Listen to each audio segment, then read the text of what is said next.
Good Morning Football. I am Kyle Brandt, and welcome to the end of my career. I've done over 2,000 shows here at Good Morning Football, and none of those shows have we done what we're about to do now, which is take live callers on the air live here on NFL Network. We've always been a show who wants to include the fans. We want to hear your voices, and now we're literally going to do that. And before we take this first call, I assure you, these are not plants. They are not actors. You're not going to recognize Manti Te'o's voice. It's nothing like that. And I think once you hear these callers, you're going to understand very quickly that they are authentic, real NFL fans. And with that, with a nod to the 90s phone, the 80s phone, and the Commissioner Gordon phone over my shoulder, we now go to the phones to Massachusetts. Our very first caller in Good Morning Football history is Virgil. I hope he's named after the old 80s wrestler. Virgil, you're on the air. Talk to me. No way. Is this Kyle Brandt for real? Is this Virgil for real? It is. Wow. Yo, for 4/20/2018, Massachusetts, East Hampton, I've been watching this show. I can't believe that not only you, Nate, Kay, and Schrader, but you guys are still going on strong. Awesome. Thank you, Virgil. Thank you, Virgil. We have a lot of people who want to get on the air. I love your enthusiasm. Do you have any thoughts maybe on the game last night, Lions-Ravens, live TV? Let it rip, Virgil. All right, the Ravens. First thing, Derrick Henry. They already know you're the most powerful, strongest back in the freaking NFL. They about your Achilles heel. They're not trying to tackle you. They just want to punch the ball out. You got to be aware of them punch the ball out. If that's all it is. And Lamar, seven sacks. I didn't even know your high school or college game until I went to YouTube. And you can't escape them. Clean feeling for your mother's going to go crazy. She's going to go nuts. Virgil.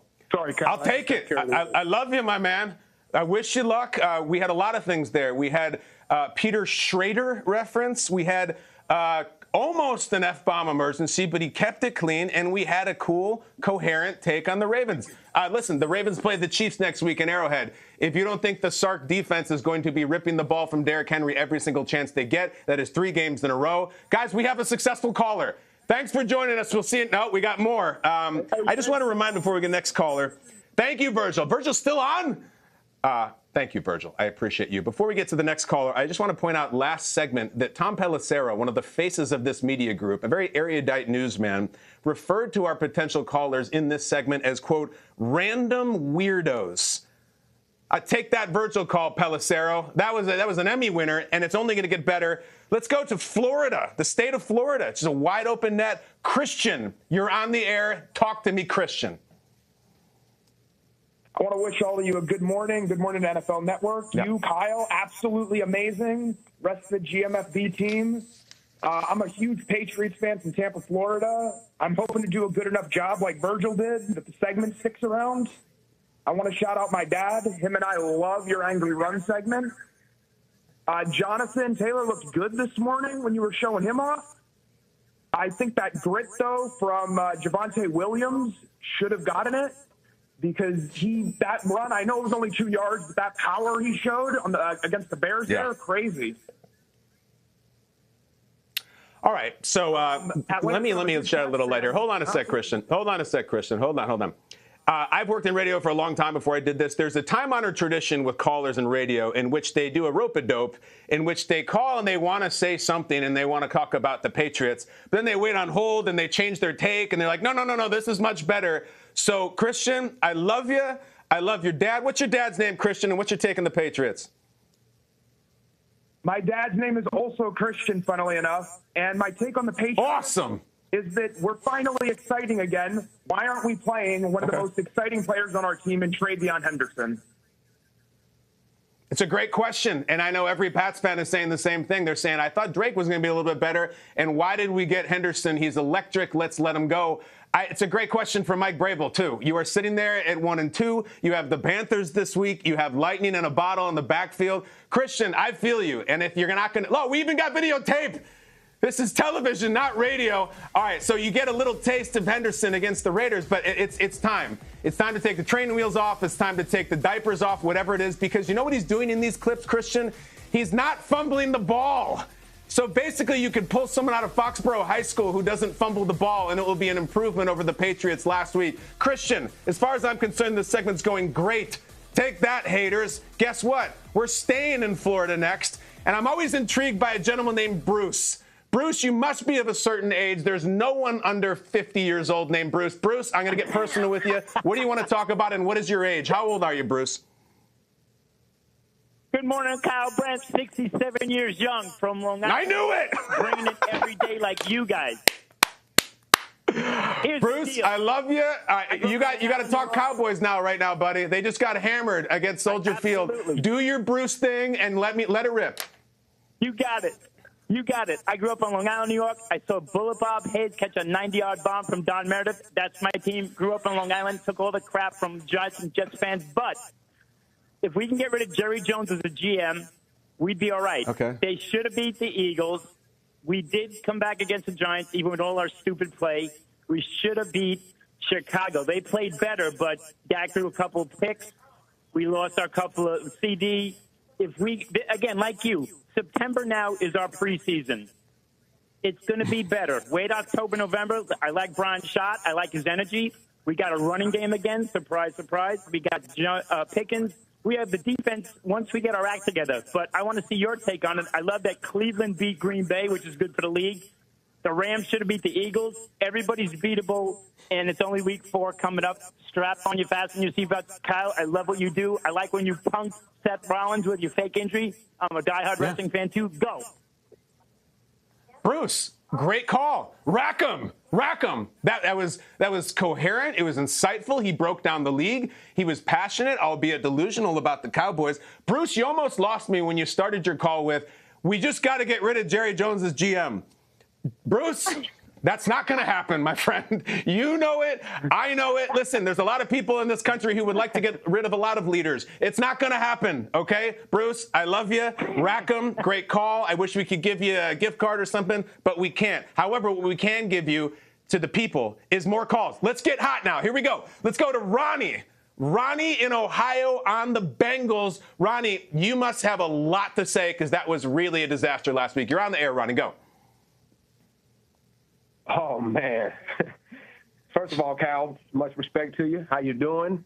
Love you the too. show. You Love too. Angry Birds. Love you. Jamie Ertl. All you guys can't get it out fast enough. Man, where to start? The offensive line. My God, how much longer can Joe Burrow take this? What are the Bengals doing? I mean, I have a lot of questions, man. What are they doing in the front office? Yeah. Is it the staff? Is it the development of players? We've had this issue with the Bengals before, you know, not wanting to pay players. They're notorious not wanting to pay players. And then when they do, they're overpaying for guys, Orlando Brown Jr., excuse me. And, you know, not wanting to pay players like Jesse Bates. Jesse Bates, Jonathan Joseph, you know, we had that issue with not wanting to pay those guys. I mean, I'm just, Kyle, I'm lost.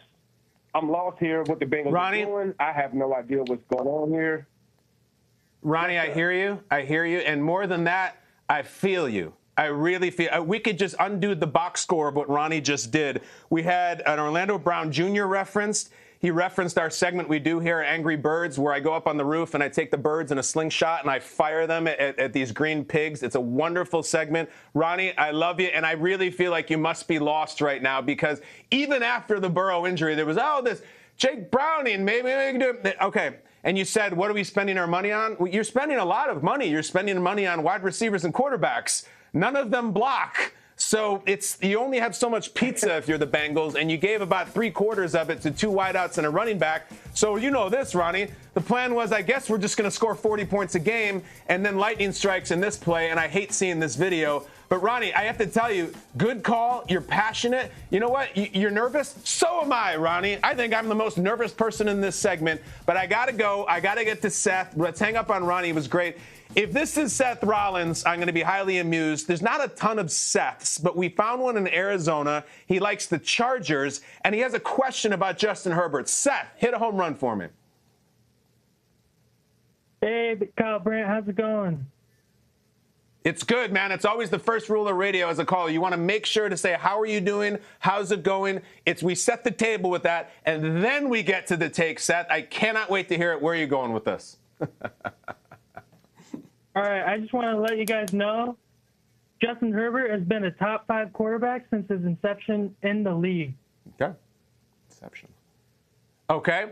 There's some people who don't feel that way, Seth. I dare it be I to challenge your take, but once you start with the Lamars and the Joshes and all et al., that Herbert is not a top 5 guy, and particularly when you saw him in the playoffs throw all those interceptions. What say you to that, dare I ask? All right, so I just want to start off saying Brandon Staley set his career back with his play calling and defensive scheming, giving up defensive points, and as well as the playoffs showed our weakness, our interior O-line, our offensive weapons, and lack thereof. And we had plenty of drop passes, so it's not all on Herbert, man. Seth, I'm a fan of yours. I respect you. Any fan who uses the phrase interior O-line, they like ball, they like to talk ball, and we like that kind of person. Listen, I don't know if you're keeping track in this segment, and thank you, Seth. We have had no potty mouth. We've had not a single Baba Booey. We've had none of that. This thing's going swimmingly. I thought this could be one and done. We might actually be able to do this again. I'm being told I have to wrap, but I could sit here and do a 3-hour radio show if I have callers this good. Shout out to my guy, Bruce. I love you, Bruce. I love you, Seth. I love you, Ronnie. I love all of them. I would like to hear from some of the ladies next time we do this, if the NFL Media Group allows us. But, guys, that's it. On the line. I'm alive. We did it. We'll see you next time. Got to pay some bills. Let's go to commercial right after this. We're talking Cowboys, and more Cowboys.